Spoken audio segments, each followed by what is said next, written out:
member of our team? Renee Bolio-Banks. I'm an elder in residence at the Native American Community Clinic. Nice to meet you all. Very good, Renee. And Dr. Gail Mason, would you please introduce yourself? My name is Gail Mason. I am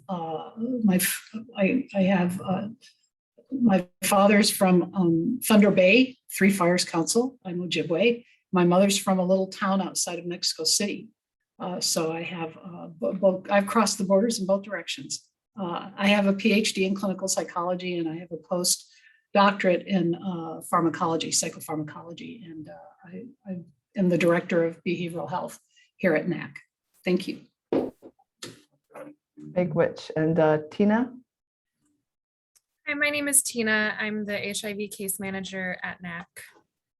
And I'm also going to ask Molly to introduce herself as a guest speaker today.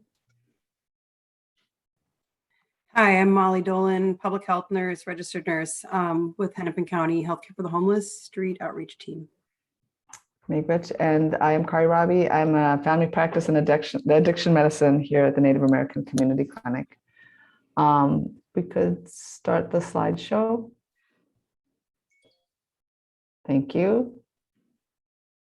Next. And next, please. There we go. So this is our agenda for today. Thank you to Renee for the parent land acknowledgement. I'm going through the introduction agenda. I'm going to go through Zoom guidelines. Tina is going to be doing our announcements. We're very happy to have Molly Dolan here to do our didactic today. We're dropped all pretense of a case presentation until we get one. And then we will hopefully have time for questions and close. Next, please. So we've all been doing Zoom for a long time now, but we would appreciate that if you would let us know who you are, introduce yourself in the chat function, your name, your title, organization, and email. And then, of course, you can right-click on the screen, on your name on the screen, and rename yourself so we can see who you are. Next. It would be great if you could turn on your camera so we can see you. It's so much easier to have a discussion or to give a didactic. You can see the people who are there and listening and participating. We ask that you mute your microphone when you're not speaking. We will mute it for you if we start hearing noise. Please don't take offense. Use the chat or hand raise function if you have a question or anything like that. And we never want any protected health information on the echo. Okay, Tina. So this echo meets every first and third Wednesday from noon to 1 p.m. The next echo session will be October 20th. The topic is harm reduction is traditional, and Mo Mike from Indigenous Peoples Task Force will be presenting. And then on November 3rd, Kim Price and Dr. Kari Robbie will be talking about CPS and mandated reporting. And then also wanted to add a plug for Stratus Health's Echo Boot Camp coming up. So it's titled Medications for Opioid Use Disorder Treatment Boot Camp. And this is for providers and also any clinic staff involved in the treatment of opioid use disorder. I can add the registration into the chat so people can register if they're interested. And if you have questions, you can send an email to Susan with Stratus Health. I can also put her email address in the chat. And this is going to be on a Friday, so I guess this week, this Friday, October 8th, and then next week there will be another session Thursday, October 14th from 8 to 2 p.m. There are other ECHO projects. These ones are managed under Hennepin Healthcare. There's the viral hepatitis echo on the first and third Tuesdays of each month. And then the integrated opioid and addiction care echo every Thursday. Info about those ones can be found on the Hennepin Healthcare website, or you can email Beth Ryan. Her email address is right here. And so I think, so case presentations, we try to have case presentations at the end of each session. We haven't had any new case presentations. This is just a time for anyone participating to bring clinical questions or like just difficult cases or success stories for all of us to discuss and just learn together. If you have ideas for case presentations or clinical questions that you want to have discussed among the group, please reach out to me. This is my email address, and you probably have my email address from emails that you've gotten from me. So for continuing education, if you want CME credits, send me a message, and then you'll have to fill out a little evaluation, and we can get you set up with that.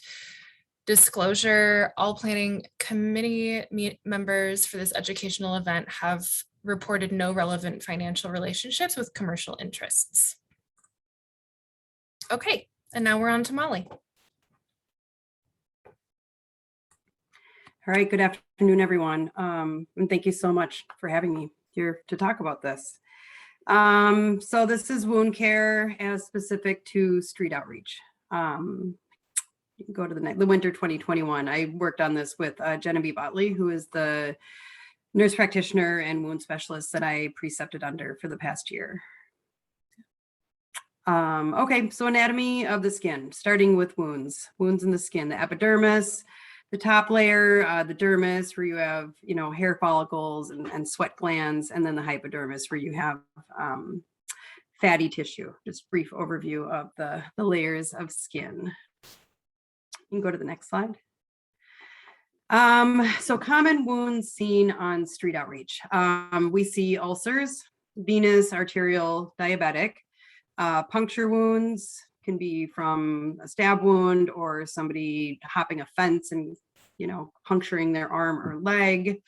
Could also be a bite, I guess. Abrasions, burns, frostbite, bug bites, abscesses. And then along with abscesses, we see people who have been discharged from the hospital with post-incision and drainage wounds.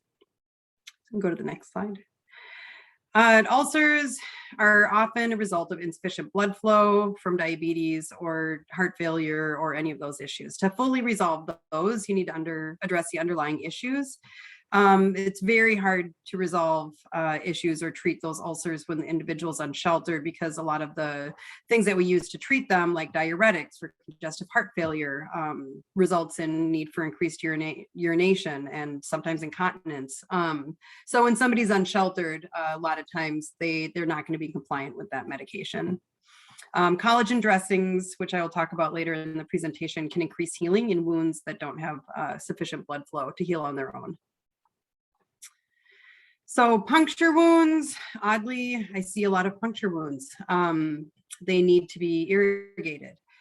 They need to be potentially packed. It's supposed to say iodoform strips. I was really sick last weekend when I made this presentation.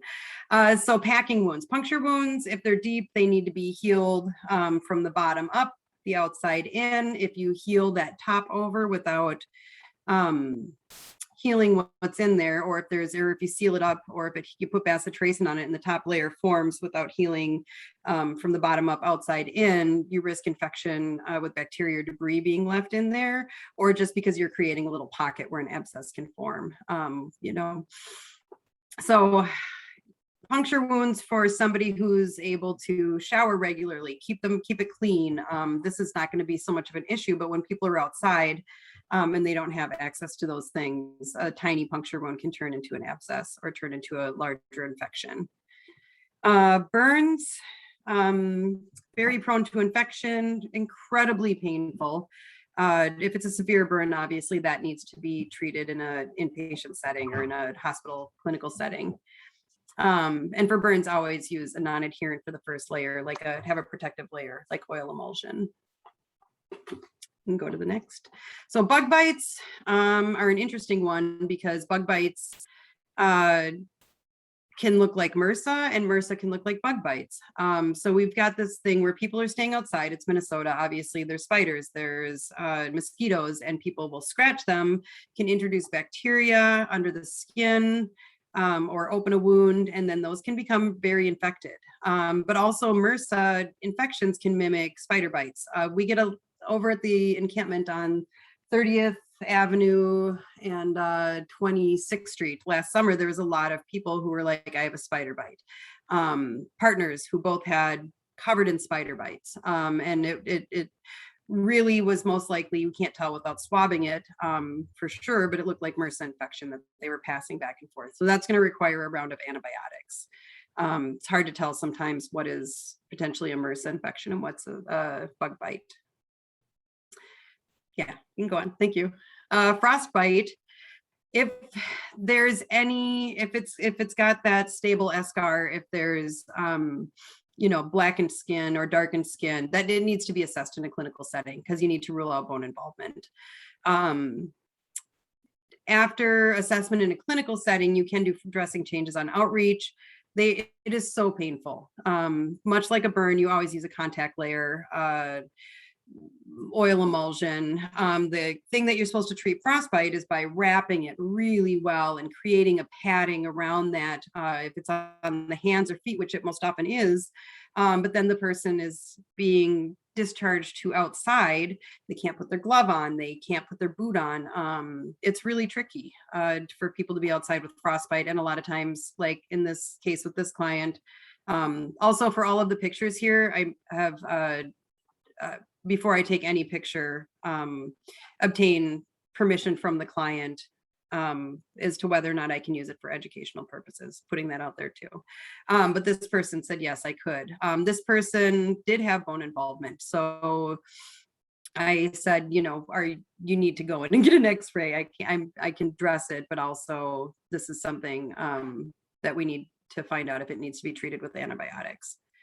That is stable eschar, and you never debride that. That is creating a protective layer for bacteria, which can then also turn on the body, and if it turns necrotic, then send that infection down into the bone and into the bloodstream. Okay, next slide. Abscesses. So we see a lot of abscesses. This one here, if you look, it looks like a scrape. It's actually an injection injury. So this is a little baby abscess forming. And we can go on to the next slide.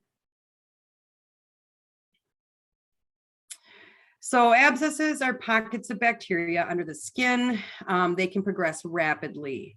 They can lead to sepsis or endocarditis in a short amount of time if left untreated. This is possibly not in a traditional clinical setting, but in street outreach, I've seen people go from minor abscess to they have then been admitted inpatient with sepsis. And this last year, I've seen a number of people pass away from sepsis and endocarditis. Antibiotics with the nurse practitioner I worked with were used a lot more liberally on street outreach due to potential for the rapid progression. So, with antibiotics, we worry about compliance and building up resistance and all of those things. And on street outreach, it's really a matter of getting that abscess treated, getting that infection under control. Otherwise, it can turn into a much larger abscess and then need surgical intervention, or it can cause, infection and death. So when to send to the hospital? So if the area is red, raised, and this is for people who are absolutely not going to go to the hospital unless it is very, very loss of life and limb. So when the area is red and raised, you can see it's indurated, it's got a hard area mass underneath the skin. When you palpate it, when you touch it, that will probably need an IND. That mass is not going to be able to be treated. That's a mass of dead white blood cells and pus, and that is going to need to be opened up and drained.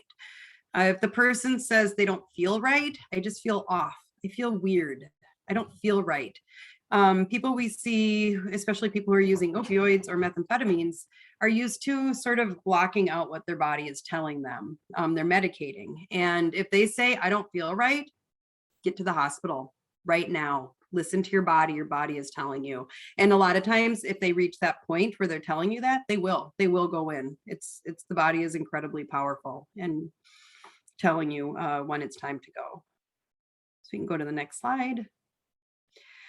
Prevention of abscesses, use a clean needle every time you inject. This is challenging with fentanyl. People are having to shoot up so many more times a day to reach that point of comfort. Don't share needles. Again, it's, reliant on having clean needles for every time. Clean the area with alcohol pads and alternate sites. Encourage people to become ambidextrous. And if an abscess is forming, don't use that site, use a different site. Also telling people, please don't use the neck if at all possible. And if there ever does form an abscess on the neck, that needs antibiotics right away. And seek medical attention at the first signs of an abscess. Challenging because if it's a little tiny little redness, if they go to the emergency room, they might not get the antibiotics. We hand them out like, oof. So you can go to the next slide. So wound depth is what drives wound care methods. Color is one of the best ways to determine wound depth. The top layers have melanin, and after that you see the red pink of the dermis and the white yellow of subcutaneous tissue, then the dark red of muscle. It's not always cut and dry what the layers are, but when you hit fat, you know you're at that layer. And we might see white of tendon or bone. We can move on. So we assess as the patient as a whole, the limb or area that the wound is located in the wound itself. Wounds are healed by correcting the underlying cause, nutrition, hydration, all of these things, access to keeping it clean, free from infection. These are all challenges on street outreach. What you take off a wound as far as like slough or eschar, it's often as important as what you put on the wound, like antibiotic ointment or dressings. So determining how to treat the wound. What kind of wound is it? Is it a burn? Is it an abscess? What kind of wound is it? Is it an abrasion? Which, similar to a burn. Length, width and depth of the wound, erythema or heat that's coming off of the wound, presence of slough or eschar, and the onset and duration. How long has it been? When did the wound first occur, and other symptoms like fever. Challenging to assess. This summer, we'd be on telehealth visits and the provider would be like, well, are you feeling feverish? It's like, well, I'm in a tent and it's 110 degrees. Also, I'm going through opioid withdrawals, so I'm sweating. So that's that one I don't use as much. It's how do you feel? What's your body telling you? We can move on. So debridement of slough and eschar is the gold standard for wound care when done by somebody who's trained in it.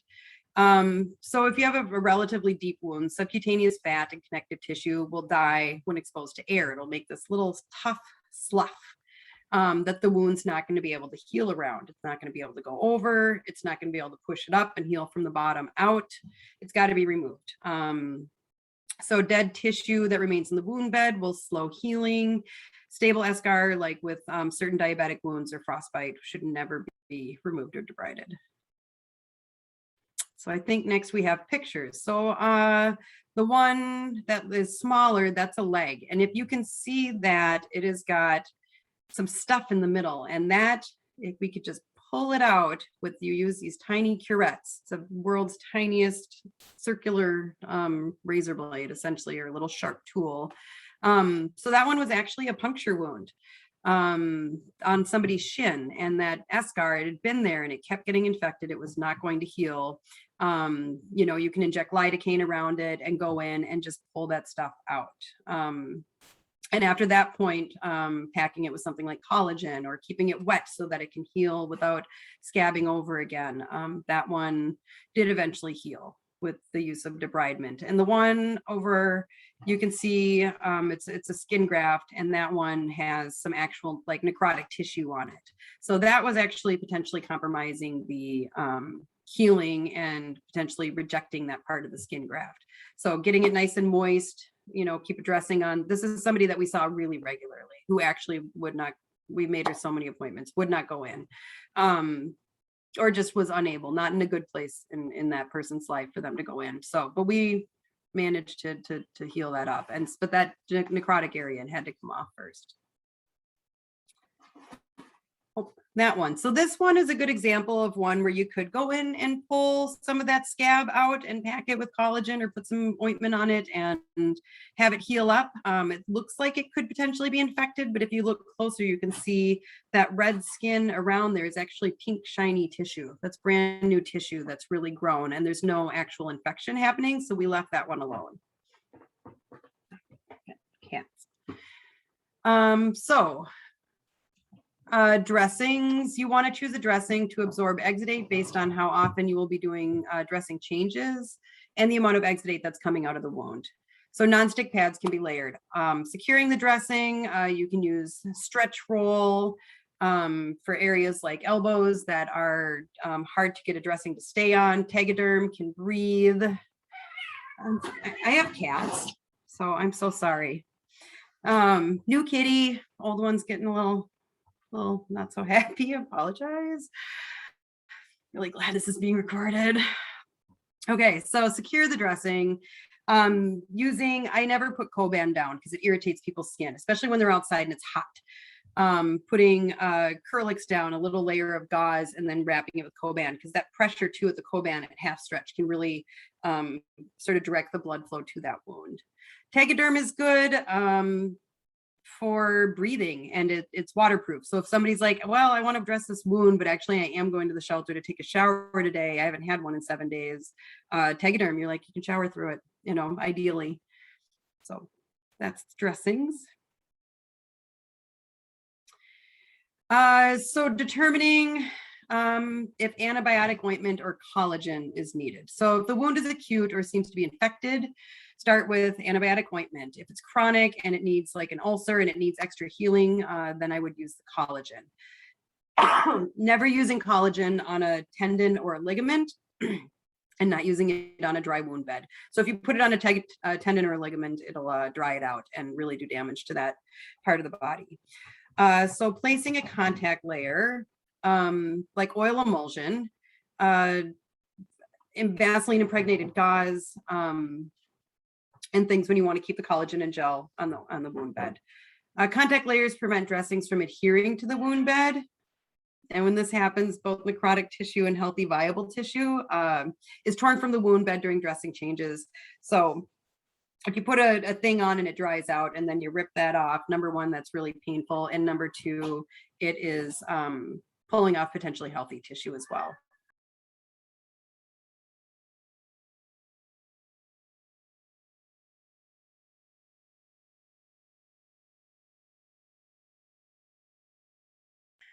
So dressings frequently used on outreach, oil emulsion dressings, non-adherent pads, Tegaderm, stretch roll, AB beds, and collagen. Go to the next slide.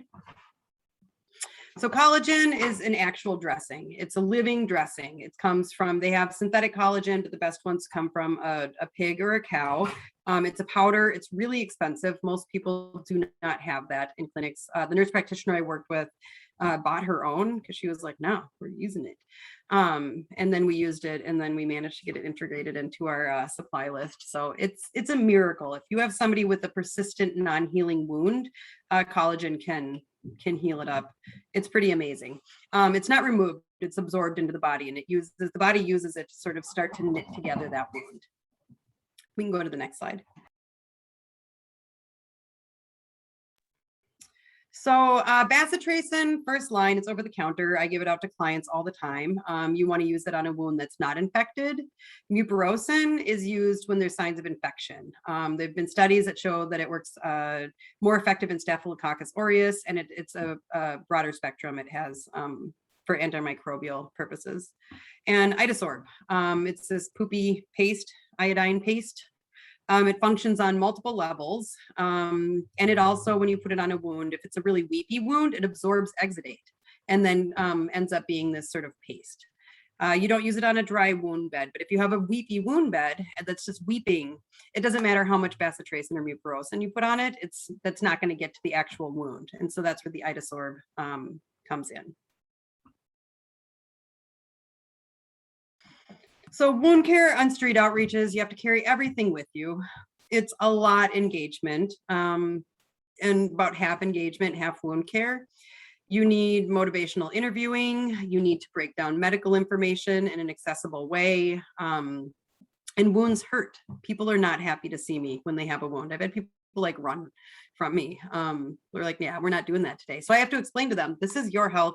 You're driving this. This is your decision. We can do wound care. We cannot do wound care. We can do modified wound care. You know, we can debride, we cannot debride. I also do $5 incentive cards for Cub for persistent wounds when we're doing regular wound care. It just, the person then can maybe have an incentive to engage in that part of their health because they hurt. So this is just a picture of everything I keep in wound kits.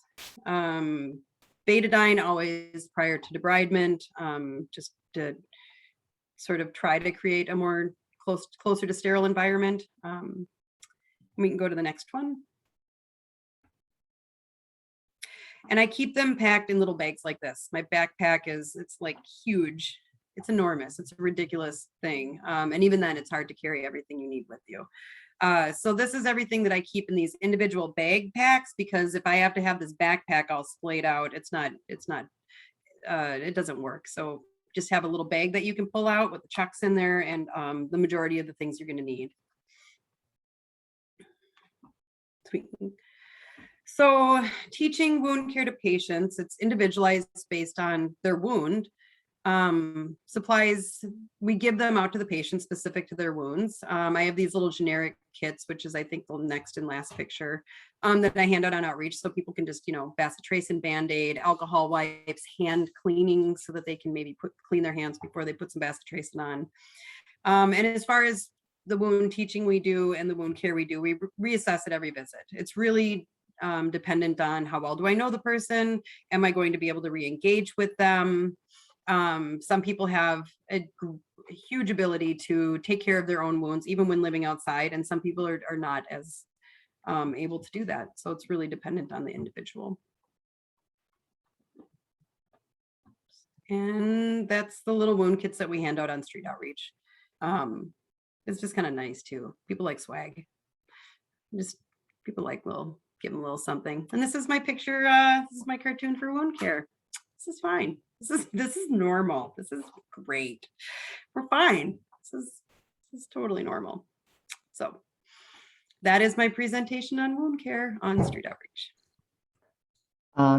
Thank you so much, Molly. That was really helpful. Actually, I learned the collagen thing. I think is going to be very helpful. I learned a lot. So for the people, everybody else who was on the presentation, any questions or comments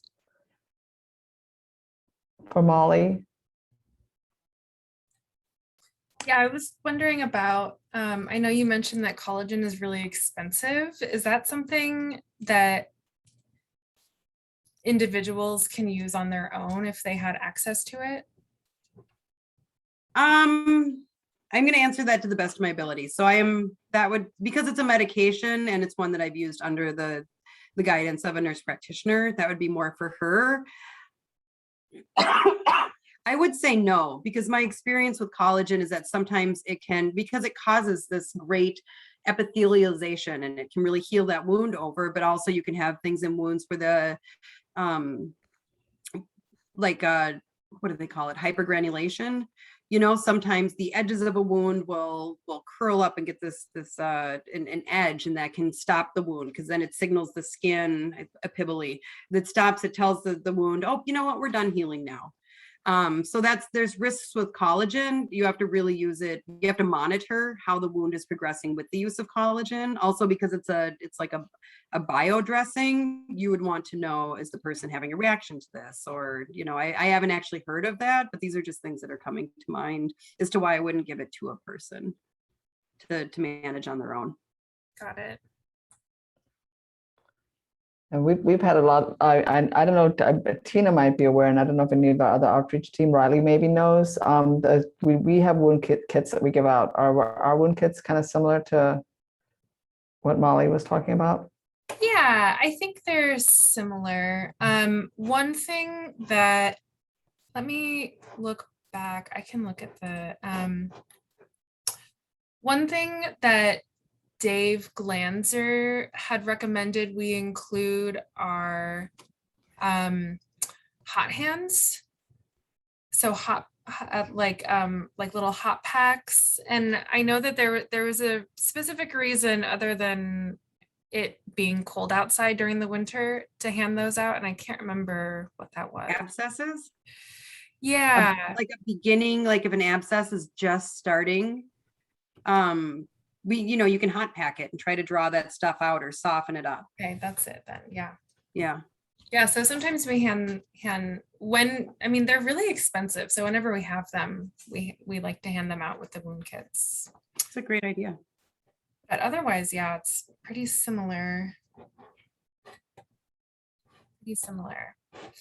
And then another question that I had, because I feel like I'm not really like the authority on this in the clinic, but I have heard some debate among people around syringe exchange and handing out antibiotic ointment with our syringe kits, that like the antibiotic ointment is really good or it's actually not good. Like it can make like the wounds worse. And I'm not really clear on that. So here's my thinking on that, because I've thought about this a lot. So with puncture wounds, you want, or with an abscess, the issue is so deep below the skin. With a puncture wound, I don't want to put antibiotic ointment over the top of that. That's going to encourage those edges to approximate and leave the bacteria underneath it. So I'm wondering if the same, and I haven't done the research on abscesses, because a needle stick injury it's such a small point. It's not like if there's an abscess forming, that's not going to drain out the needle point anyway.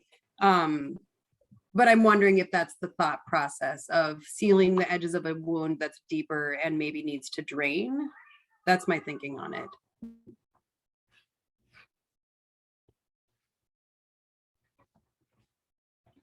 I was interested kind of like before we started today, we had a kind of a conversation about harm reduction and sort of like balancing the advice that we give patients, like when to tell patients that they should go in and then when to accept that they're just not going to go in and help them as they are, and that walking that fine line between just sort of like acknowledging a person's autonomy and ability to make their own decisions, and that can sometimes skirt. There's a danger of that moving into enabling, where the help that we provide allows a person to get comfortable enough that they don't go in. And then you're in a very, you're like out there on the pier, like out in the, so you're like on the very edge of those decisions. So I just think I find that perspective, it's always helpful to talk about those things and kind of how to navigate the harm reduction aspect of this, like the harm that a person's going to experience if they don't go to the hospital versus the harm, versus the harm they can experience if we don't give them at least some assistance with caring for their wounds. Right. Yeah, it's a tricky one. My first course is always to say, let's get you into a clinic. If you're not going to go to a hospital, let's get you into a brick and mortar clinic. And oftentimes the answer is no. So yeah, then it's dependent on what the situation is. I've also had people released from hospitals with wounds that are unconscionable. I had a woman where she actually had her whole arm cut open from an incision and drainage. She went to the hospital. She did not leave against medical advice. They discharged her to homelessness with an exposed tendon and a wound so large. I've never seen anything like it. They didn't do a skin graft. She was free of infection. She had been on IV antibiotics. There was no reason not to do a skin graft. And because of that, she obviously was really resistant to going back. She would go to the appointments with me, you know, but telling somebody come in daily for dressing changes when they live outside is not, it's not going to happen.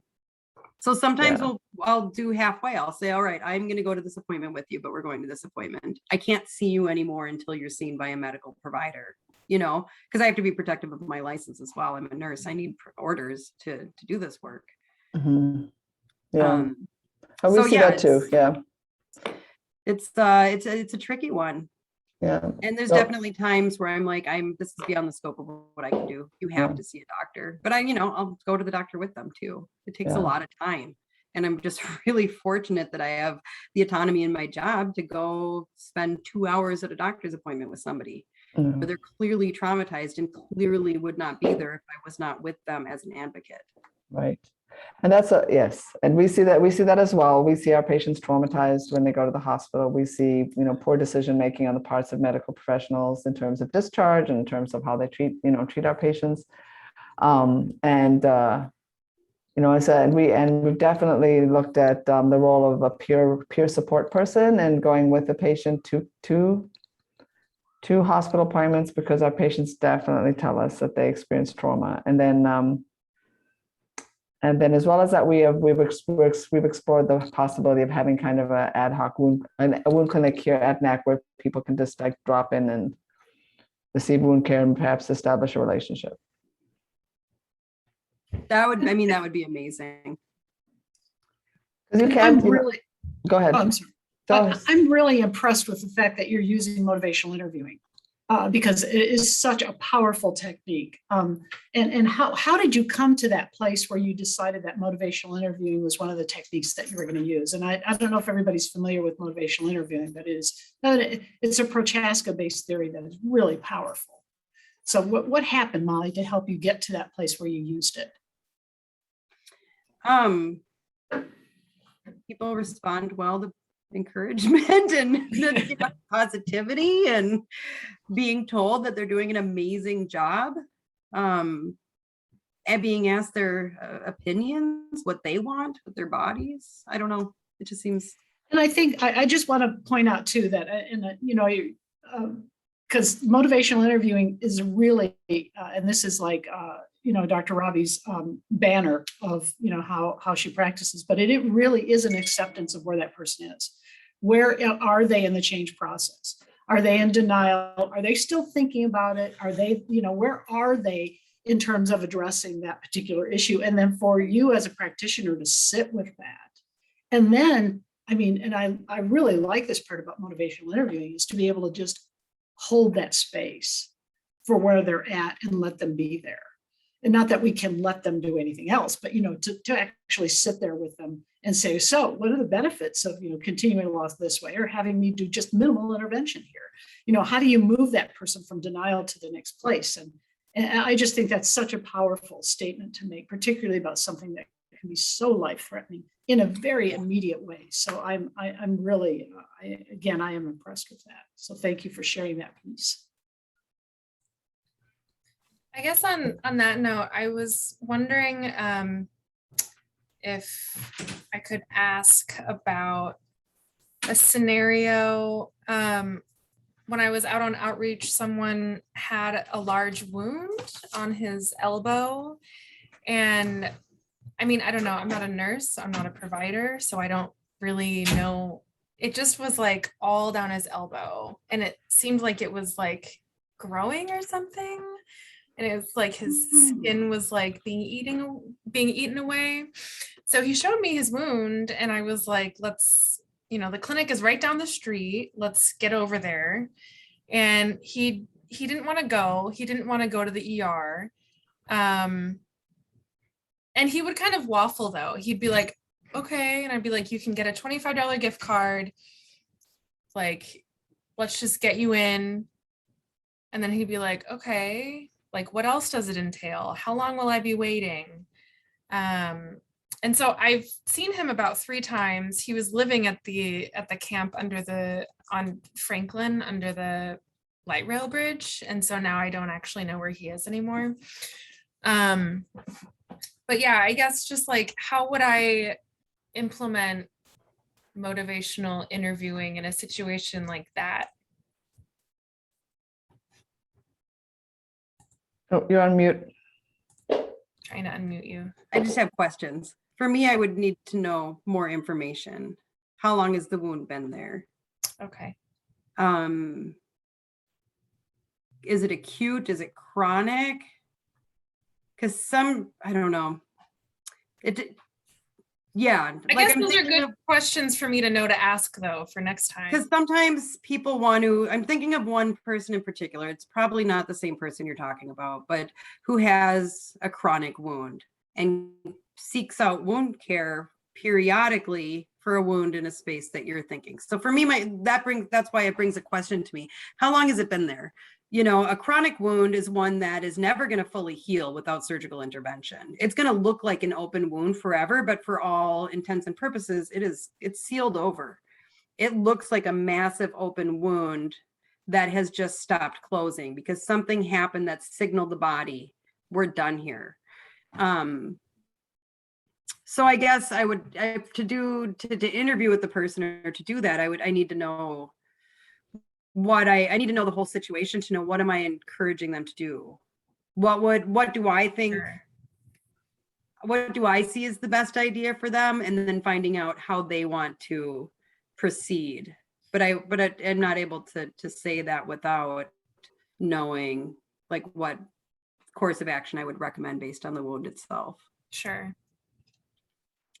And I'm gonna get even more fundamental because you're the expert here, Molly. But you know, really using that motivation, and I think you just do this instinctively because you've used it so much. And I don't want to assume what Molly does, but you know, really recognizing what stage of change they're in. You know, and then like she said, you know, gathering that information. And then deciding there are techniques for moving people from denial to thinking about it. I mean, there's 6 distinct stages of intervention or of change. So that as you think about those stages of change, there are techniques that you can use to help coach someone from one level to the next. And those are the kinds of, I'm just recognizing the questions that you're asking, Molly, which is, you know, okay, now where are we? You know, how are you? What's going on? How many times has this happened? Those are all areas where she's going to gather that information and then she's going to move that person from the stage that they're in, which is, I'm just thinking about it. I don't know if I'm going to do anything or not, to a place where she's like, can we plan to make a difference here? You know, what can we do to plan to, you know, think about where you're at? So that's just my input there. And another question that I'll ask that sometimes helps me when, you know, even as I'm obviously a provider, but like I think would help anybody is just like, what have people recommended for you before? What have people done with this before? You know, sometimes that even as if you haven't, you know, like if you said, well, they said I need surgery, that gives you a little answer right there that, oh, you know, so it wouldn't be going to the clinic and getting a quick cleanup. It would be like a referral and whatever, and then they can usually tell you what their course has been. If this is a brand fresh new thing, it's very different than if it's something that's been around for a long time. Wouldn't you say, Molly? This you kind of get about. You can Get a sense. Well, and if it's, you know, a wound that maybe is recurrent, you know, and like an abscess. What have you done in the past? What's worked for you in the past? Yep. In the past, when did your body say it was time to seek medical attention? You know, what works for you, and then coming up with like a couple of options. Here's what I would like for you to go be seen in a clinical setting. What reservations do you have about that? What's going to stop you from doing that? What could possibly get in the way? And then also, what can I do to try to help get you to that appointment? Do you need me to go with you? Do you need me to set you up a cab? Do you need bus tokens? Are you comfortable going on your own? Some people are really good at driving their own health and they're just like, nope, I got it. Make the appointment. I'll remember it. I'll get there on the bus. I don't want a cab. And some people are like, you know, you maybe will get them to one appointment in a year for a persistent issue. You know, I mean, it's variable. Right. I I know see that. Renee had her. So- Yep. Yeah.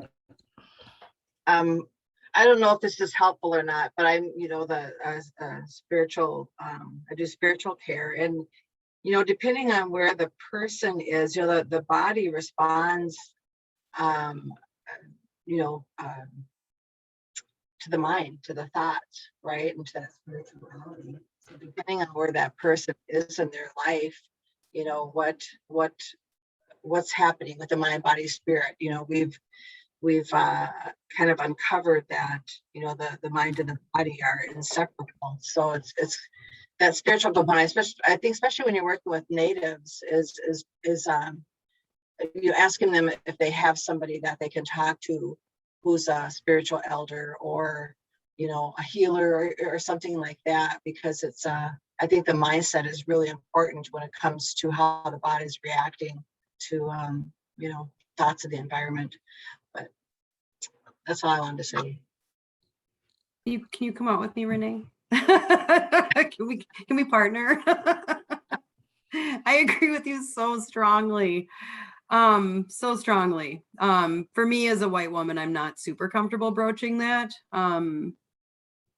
spiritual component because I just feel that it's not my place. Yeah, and I believe that we're all healers. I mean, we can, wounds like this, of course we need medical attention, but I think that as when you look at the medicine wheel, we can do so much harm and then so much goodness with how we feed our medicine wheel, right? So I'm just I can't stress that enough. But thank you for letting me share. And I would say as a white provider, I mean, I guess, and working with our community, I'm also try to be very respectful. And of course, people all have very different viewpoints and ideas about how they want to progress. But I would ask someone, I would just say, do you have supports? Are you connected with somebody spiritually? Are you connected? I ask them the question, and then a lot of our patients are interested in connecting, and then to know the resources to provide them at that time is helpful. So you approach with curiosity, and then then the person will tell you what which direction they would like to go. Does that sound acceptable, Renee? I saw Dustin had a question.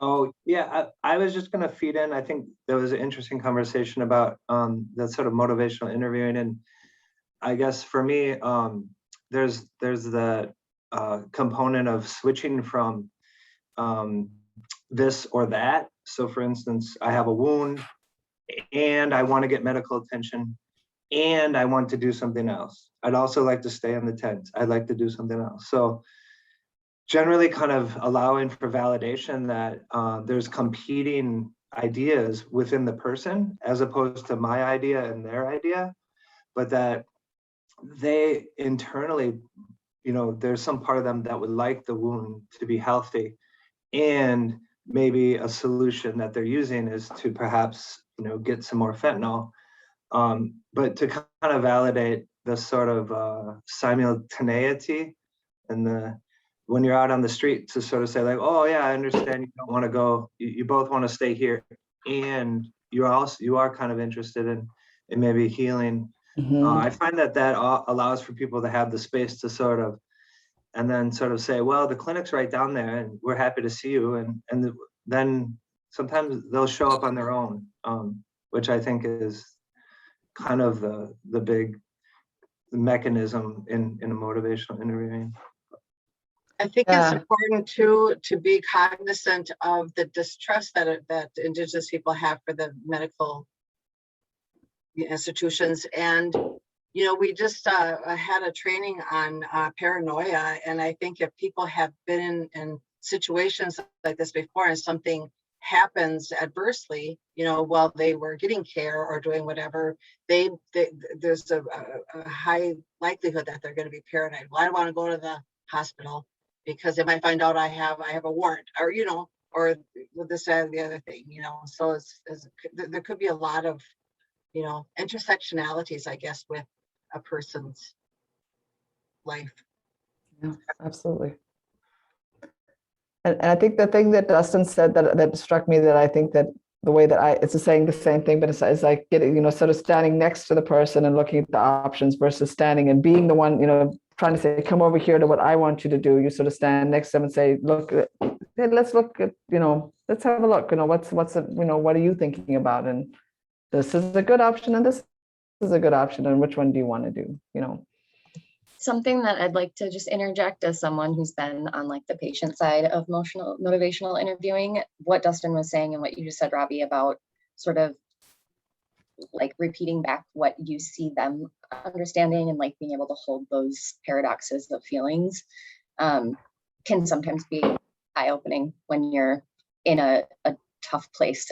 Sometimes it's easier to see what's going on with a person from the outside. So that's just my 2 cents on why that's super useful, is it can sort of help a person understand themselves. Good insight. Thank you. We are wrapping up here. Any last comments or questions? I'm really very excited by the discussion today. I think that we range far and wide, and we hit at the core of what the issues are here, I think. So any other last comments or questions before we say goodbye for today? No? Well, thank you very much for joining us. Thank you so much, Molly. That was a wonderful presentation and very, very helpful. And I appreciate you taking the time and effort to do that for us today. Absolutely. And thank you. And then next time, Tina, what's our next echo? The next echo is October 20th with Mo Mike from IPTF. Yes. And their presentation is titled Harm Reduction is Indigenous. I think I'm looking forward to that one. Thank you so much. See you all hopefully at that echo, and thank you for joining us today.